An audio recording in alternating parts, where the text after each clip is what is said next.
Assalamualaikum warahmatullahi wabarakatuh dan selamat pagi.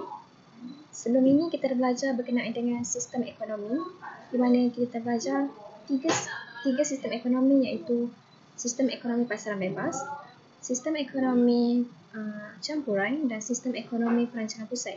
Okay, hari ini kita akan masuk pada subtopik 1.2, sistem ekonomi dan penyelesaian masalah asas ekonomi, berkenaan dengan 1.2.3, iaitu penyelesaian masalah asas ekonomi oleh sistem ekonomi. Okay, di akhir pembelajaran ini, pelajar dapat membincangkan penyelesaian masalah asas ekonomi oleh setiap sistem ekonomi tersebut. Okay, ini adalah tajuk kita, iaitu penyelesaian masalah asas ekonomi oleh sistem ekonomi. Dalam subtopik ini kita akan belajar macam mana sistem ekonomi pasaran bebas, sistem ekonomi campuran, sistem ekonomi perancangan pusat dapat mengatasi masalah-masalah ekonomi yang kita telah belajar sebelum ini, iaitu kita ada 4 masalah, iaitu apa yang hendak dikeluarkan, berapa yang hendak dikeluarkan, bagaimana hendak dikeluarkan dan untuk siapa dikeluarkan.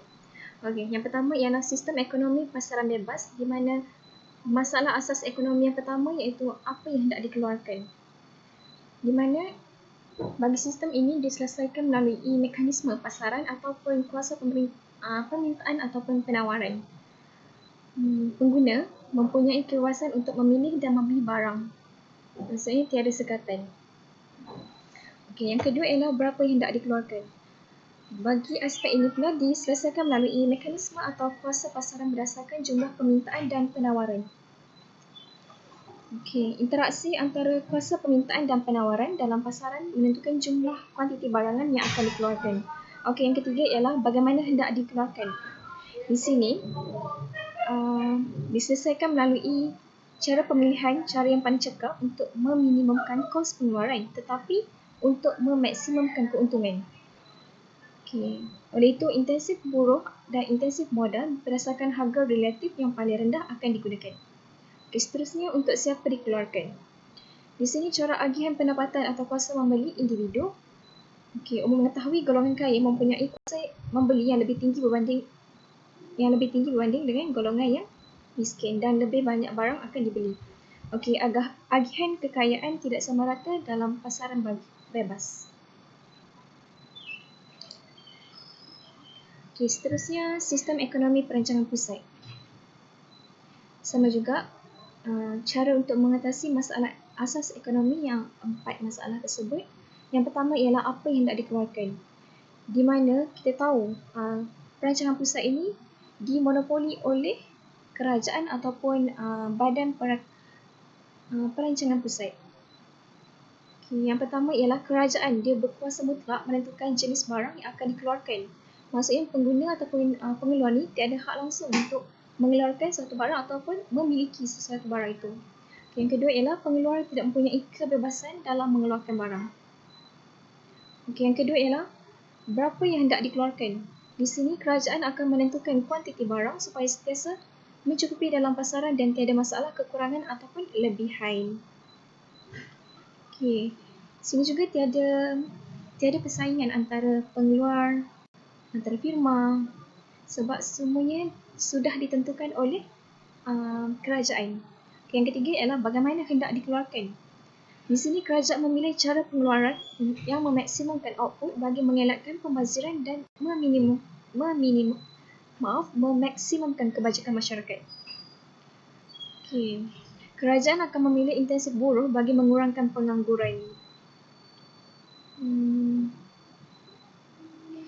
Okey, yang keempat ialah untuk siapa dikeluarkan. Kerajaan akan memastikan barang diagihkan secara adil, saksama dan sama rata untuk setiap individu. Oleh itu, tiada yang lebih kaya, tiada yang lebih miskin, maksudnya semua sama adil. Okey, yang kedua ialah kerajaan akan mengawal tingkat harga. Yang ketiga ialah menjalankan sistem catuan ataupun kupon bagi memastikan semua rakyat menikmati barangan. Okey, bagi sistem ekonomi pusat ini lebih mengutamakan kebajikan masyarakat. Okey, seterusnya ialah sistem ekonomi campuran. Yang pertama ialah apa yang hendak dikeluarkan dalam sistem ekonomi campuran. di mana barang ekonomi akan diselesaikan melalui kuasa pasaran ataupun mekanisme harga. Barangan awam dikeluarkan oleh kerajaan bagi menjaga kebajikan masyarakat. Okey, seterusnya, berapa yang hendak dikeluarkan? Ini diselesaikan melalui mekanisme pasaran untuk barangan ekonomi dan barangan awam pula hanya mengikut keperluan rakyat. Misalnya, rakyat perlukan sekolah. Okey, kerajaan akan membangunkan lebih banyak sekolah. Misalnya, rakyat memerlukan MRT. Dia ikut keperluan rakyat. Okey, seterusnya, bagaimana hendak dikeluarkan? Okey, dari segi firma, pengeluar memilih cara yang paling cekap untuk dapat memaksimumkan kebajikan rakyat. Okey, yang kedua ialah kerajaan memilih cara yang dapat memaksimumkan kebajikan masyarakat. Okey, seterusnya, untuk siapa dikeluarkan? Maksudnya barang ekonomi ni macam mana dikeluarkan? Corak agihan pendapatan wang melalui barang ekonomi. Maksudnya diselesaikan. Okey. Di mana golongan yang berpendapatan tinggi mempunyai kuasa beli yang lebih tinggi dan akan memperoleh banyak barang berbanding golongan yang berpendapatan rendah.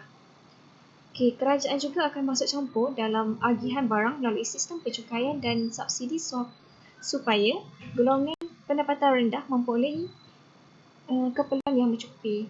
Contohnya bagi para nelayan, kerajaan akan memberi subsidi minyak petrol bagi memudahkan ataupun menyenangkan nelayan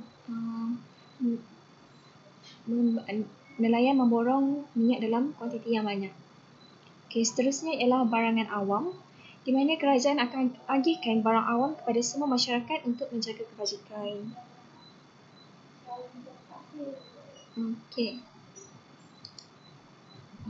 Setelah selesai sistem ekonomi, ketiga-tiga sistem ekonomi ini, ini adalah beberapa latihan. Sila lengkapkan latihan yang diberikan dalam buku latihan anda. Ini anda boleh baca. Ini adalah perbualan di bawah menunjukkan mesyuarat pengurusan antara syarikat murni Sdn Bhd. Okey, yang pertama, kenal pasti sistem ekonomi M dan W dalam dialog ini. Yang kedua ialah bezakan cara penyelesaian masalah apa dan bagaimana hendak dikeluarkan oleh negara M dan W. Okey, ini boleh buat tabel untuk memudahkan. Okey, seterusnya ini adalah soalan yang kedua. Maklumat di bawah menunjukkan sistem ekonomi yang diamalkan oleh negara X dan negara Y.